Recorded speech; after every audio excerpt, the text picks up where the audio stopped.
श्री शिवाय नमस्तुभ्यम दोस्तों, मेरे चैनल ओम रूही व्लॉग, मैं रूही मिश्रा अपने चैनल पे आप सभी का स्वागत करती हूँ।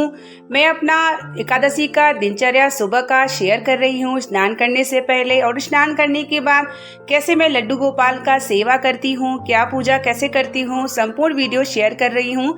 वीडियो पसंद आएगी, व्लॉग पसंद आएगा तो लाइक और कमेंट में श्रीमन नारायण का नारा जरूर लगाइएगा। कामदा एकादशी है। इस एकादशी का व्रत नियम करने से कई हजार वर्ष तपस्या करते हैं तो सिर्फ एक व्रत और नियम से आपको फल प्राप्त होता है। सुबह का समय है, बहुत ही अच्छा हरा हरा है। बहुत धूप हो रही थी लेकिन आज थोड़ा बादल बादल मुझे दिखा तो ऐसा लग रहा था कि बारिश हो जाएगी। सुबह उठ करके थोड़ा सा हमें योगा और टहलना जरूर चाहिए। समय होता है तो मैं टहल लेती हूँ, योगा कर लेती हूँ। अगर थोड़ा समय ज़्यादा हो जाता है तो मैं स्नान करने के पूजा करने के बाद ही करती हूँ। तो यहाँ सुबह में अपने घर के सामने ही जो है अपने लॉन में टहल लेती हूँ। थोड़ा सा जो है हरा हरा देख के बड़ा ही मन प्रसन्न हो रहा था। तो उसके बाद जब मैं टहल लूँगी उसके बाद मैं थोड़ा सा ब्रश करती हूँ। ब्रश करने के बाद गर्म पानी वगैरह पीती हूँ। जब मौसम अच्छा होता है तो बाहर टहलने में और भी अच्छा लगता है। इस समय धूप हो रही है, गर्मी ज़्यादा हो रही है। तो वैसे तो बेंगलोर में इतनी गर्मी नहीं पड़ती थी लेकिन इस वर्ष गर्मी बेंगलोर में भी पड़ रही है। तो सुबह है तो सबसे पहले मैं ब्रश कर लेती हूँ। एकादशी का व्रत और नियम का पालन अगर हम करते हैं ना तो व्रत के समान ही हमको फल की प्राप्ति होती है। मैं स्नान के बाद ही रसोई घर में जाती हूँ, उसके पहले मैं नहीं जाती हूँ। अगर मैं स्नान नहीं की हूँ, मुझे पानी पीना होता है, चाय पीना होता है तो मैं अपने हस्बैंड से बोल देती हूँ कि गर्म करके मुझे दे दीजिए। कोशिश मेरी यही होती है कि स्नान के बाद ही मैं रसोई घर में जाऊँ, क्योंकि स्नान से पहले अगर हम रसोई घर में जाते हैं तो वो श्रेष्ठ नहीं होता है। तो यहाँ पर मैं अपने लान में थोड़ा सा टहल भी लूँगी और अपना ब्रश भी हो जाएगा मेरा। तो यहाँ पर मैं कौवे का पानी रखती हूँ तो वो देख रही थी कि कौवे को पानी मैंने रखा है या नहीं। फिर यहाँ पर आ गई मैं जो है फेस वॉश करने के लिए। थोड़ा सा मुंह धुलने के बाद थोड़ा योगा करूँगी, ध्यान करूँगी। सुबह उठ के हम सभी को 2 संकल्प देखिए ज़रूर लेना चाहिए। पहले तो भगवान को धन्यवाद करना चाहिए कि हमारा आज का दिन अच्छा हो, मैं भाग्यशाली हूँ। और दूसरा हमें भगवान से ये कहना चाहिए कि कैसी भी स्थिति हो हमें बल देते रहिए। हमें कितना भी हमारे साथ कोई भी परेशानी आए आप मुझे बल देते रहिए अपना, और इस जीवन में मैं आगे बढ़ते चले जाऊँ। हमेशा अपने आप को भाग्यशाली मानिए तो आपके साथ अच्छा ही होता है। तो यहाँ पर मैं मुंह धुलने के बाद पानी पी लेती हूँ। गर्म पानी पीती हूँ तो सही रहता है, अच्छा भी लगता है। गर्म पानी पीने के बाद उसके बाद फिर जो है थोड़ा सा मैं चाय कभी पीती हूँ कभी नहीं पीती हूँ, लेकिन अगर बनी रहती है तो मैं चाय पी लेती हूँ। उसके बाद फिर मैं थोड़ा सा योगा और ध्यान कर लेती हूँ। तो यहाँ पर मैं टीवी चल रही थी तो मैं सोची थोड़ा सा योगा कर लेती हूँ। ज़्यादा तो समय नहीं है क्योंकि नहाना भी है और लड्डू गोपाल मंदिर की पूजा सब कुछ करनी है। और इसके लिए मुझे ज़्यादा समय तो नहीं था, लेकिन 15 से 20 मिनट भी अगर मुझे समय मिल जाता है तो मैं जो है योगा और ध्यान कर लेती हूँ, जिससे दिन भर में कोई भी परिस्थिति आती है तो हमारा मन जो है ना वो शांत रहता है, हमें बल मिलता है योगा करने से, ध्यान करने से, जिससे कि हमारा जो है कभी भी मानसिक आपा जब जो है नहीं खो पाता है। क्योंकि अगर हम ध्यान करते हैं, योगा करते हैं तो हमारा मेडिटेशन होता है और उससे हमारा जो है ध्यान जो है भगवान की तरफ केंद्रित होता है। उसके बाद ये सब करने के बाद मैं स्नान करूँगी। स्नान करने के बाद मैं आगे की दिनचर्या आपको शेयर करूँगी। तो इस तरीके से मेरा बच्चा जो है रूम से आके सोफ़ा पे सो गया था, आप देख सकते हैं आधे पैर उसके दिख रहे होंगे। उसके बाद अब मेरा समय आ जाएगा चाय पीने का।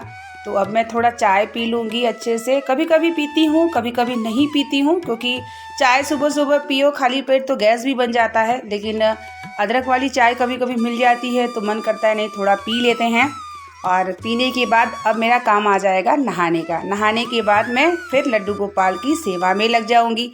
कामदा एकादशी हो चाहे कोई भी एकादशी हो, अगर आप व्रत का नियम करते हैं तो आपको भी व्रत के समान फल की प्राप्ति होती है। तो यहाँ पर मैं नहा चुकी हूँ। नहाने के बाद पीले रंग का ही वस्त्र धारण की हूँ, क्योंकि एकादशी के दिन हमें पीताम्बरी रंग का ही वस्त्र पहनना चाहिए। उसके बाद मैं अब सूर्य भगवान को जल समर्पित कर लूँगी धीरे धीरे ओम सूर्याय नमः करते हुए। तो पीले रंग का हमें लड्डू गोपाल को भी वस्त्र पहनाना चाहिए एकादशी के दिन। और एकादशी के दिन लहसुन, प्याज, चावल का हमें त्याग करना चाहिए तो हमें भी व्रत का फल मिल जाता है।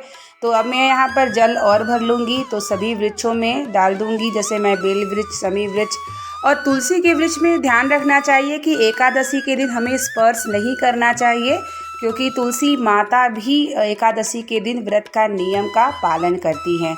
तो ऐसे में हमें तुलसी का वृक्ष स्पर्श नहीं करना चाहिए। उसके बाद मैं अब एक लोटा जल भर लूँगी और अब जाऊँगी नीम के वृक्ष में जल समर्पित करने।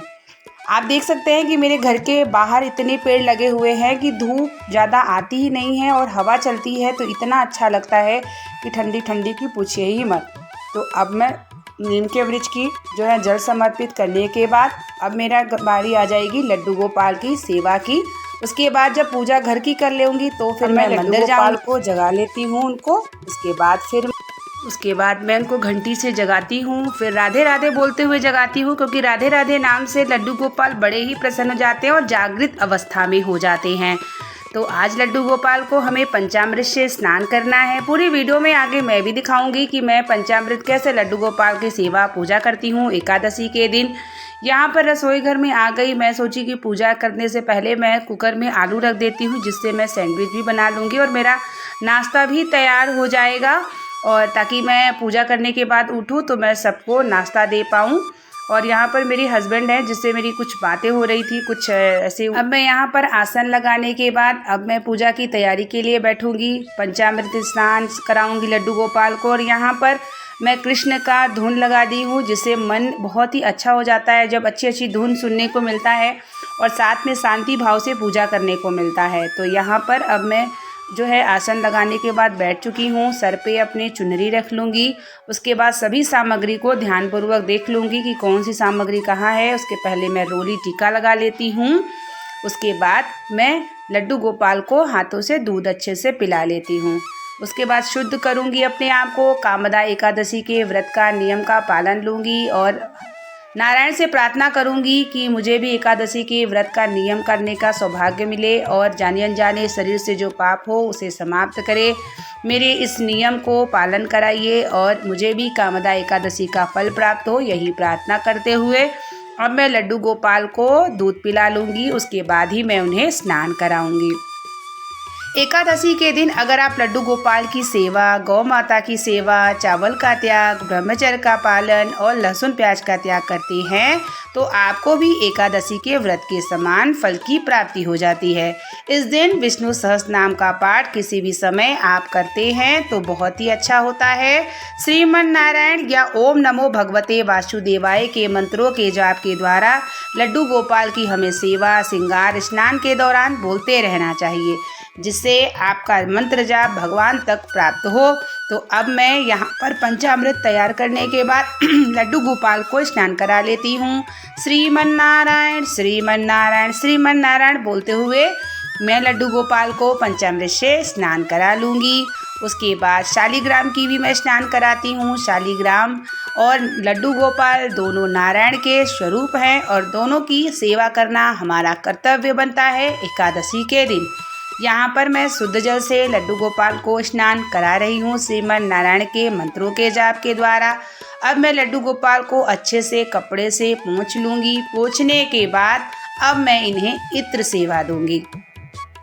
इत्र सेवा देते देते हमें ये ध्यान में रखते रहना चाहिए कि भगवान से प्रार्थना करते रहना चाहिए कि मुझे भी अपनी भक्ति का भाव दीजिए, हमें भी अपनी भक्ति का करने का, सेवा करने का एक मन में एक दृढ़ निश्चय दीजिए कि मैं भी आपकी सेवा और अच्छे से कर सकूं। हे नारायण, मुझसे भूल चूक गलती हो जाती हो तो मुझे क्षमा करिए, अपना बालक अपनी बच्ची समझकर। तो यहाँ पर अब मैं लड्डू गोपाल को अच्छे वस्त्र पहना रही हूँ। उसके बाद मुकुट इनका जो है तुलसी का माला से अच्छे से तैयार कर लूँगी। तैयार करने के बाद इनको धीरे धीरे पुष्प समर्पित करूँगी, तुलसी समर्पित करूँगी। एकादशी के दिन हमें तुलसी नहीं तोड़नी चाहिए। अगर आपके पास पहले से है तो आप रखिए, अगर नहीं है तो आप तोड़िए ना, जिससे आपका व्रत का नियम, व्रत आपका अमान्य हो। तो यहाँ मेरे लड्डू गोपाल देखिए अच्छे से तैयार हो चुके हैं। अब इनके पास मैं गौ माता रख लेती हूँ। उसके बाद बांसुरी रख देती हूँ। इनके अस्त्र शस्त्र पास में होते हैं तो लड्डू गोपाल बड़े ही प्रसन्न रहते हैं। तो यहाँ मैं पीला चंदन, लाल रोरी, पुष्पों से श्रृंगार करूँगी। ध्यान रखिएगा कि अक्षत आज के दिन चढ़ाया नहीं जाता। चावल जिसे कहते हैं अक्षत को चावल ना तो हमें खाना चाहिए और ना ही भगवान को समर्पित करना चाहिए, क्योंकि एकादशी के दिन ना सारे पाप चावल में समा जाते हैं और ऐसे में हम अपने जाने अनजाने पापों को समाप्त करते हैं। तो कुछ बातों का ध्यान ज़रूर रखा करिए। अब यहाँ लड्डू गोपाल की सेवा और श्रृंगार हो चुकी है। अब इनको मैं धीरे धीरे भोग कर खिलाऊंगी, दूध फिर से एक बार पिलाऊंगी, जल रख दूंगी। फूल मेरा थोड़ी देर बाद आया तो अब मैं इनको धीरे धीरे पीले रंग का पुष्प लड्डू गोपाल को श्रृंगार कर लूँगी। श्रीमन नारायण के मंत्रों का जाप एक माला आप ज़रूर किया करिए। एकादशी के दिन अगर नियम करते हैं तो मनुष्य तन में बहुत सारे पाप होते हैं, जिस पाप को हम समाप्त कर सकते हैं नियम के पालन से। यहाँ पर धीरे धीरे मैं लड्डू गोपाल को अब दूध पिला लेती हूँ। उसके बाद मैं मेवे का भोग लगाऊंगी और शाम को चने गुड़ का भोग या माखन मिश्री का भोग लगाऊंगी। इस दिन नारायण के प्रिय भोग जरूर लगाना चाहिए, जिससे नारायण प्रसन्न हों। शाम के समय मैं विष्णु सहस्त्र नाम का पाठ करूंगी, नारायण की आरती और मंत्र का जाप करूंगी। स्वधा करके 3 बार शिवलिंग पर जल समर्पित करने से आज एकादशी के दिन आपके घर से पितृदोष समाप्त होता है। इस तरीके से लड्डू गोपाल का श्रृंगार और अब मैं इन्हें दूध पिला लेती हूँ। उसके बाद मैं घंटी का नाद करूँगी और पाठ करूँगी, फिर मंत्रों का जाप करूँगी। यहाँ मेरा गोल बाती का दीपक चल चुका है। नारायण के लिए हम गोल बाती का इस्तेमाल करते हैं और देवी के लिए हम लंबी बाती का इस्तेमाल करते हैं। गोल बाती से हमारे नारायण जितने भी देवता को पूजन में हम जलाते हैं। यहाँ पर मैं इनकी आरती उतार लूँगी, उसके बाद धूप बत्ती दिखा लूँगी और क्षमा मांगूंगी कि मुझसे कहीं अगर कोई त्रुटि हो, गलती हो, हे लड्डू गोपाल, हे नारायण, मुझे क्षमा करें। सभी देवी देवताओं का स्नान श्रृंगार हो चुका है और उसके बाद मैं ध्यान से पाठ करने के बाद मंत्रों का जाप करूँगी। तो इस तरीके से कुछ मेरी एकादशी की सुबह का दिनचर्या स्नान से पहले और स्नान के बाद रहा। इसके बाद मैं मंदिर जाऊंगी। मंदिर आने के बाद मैं अन्य कामों को आगे बढ़ाऊंगी। तो मेरी एकादशी की दिनचर्या कुछ इसी तरीके से होती है। कमेंट में भगवान का नाम जरूर लिया करिए, जिससे एक बार आपको दिन में भगवान का नाम लेने का सौभाग्य प्राप्त हो और आप भी भगवान की भक्ति करके अपने जीवन को सार्थक करिए। मिलते हैं आप लोगों की नेक्स्ट वीडियो लेकर के, तब तक के लिए श्री शिवाय नमस्तुभ्यम। हर हर महादेव।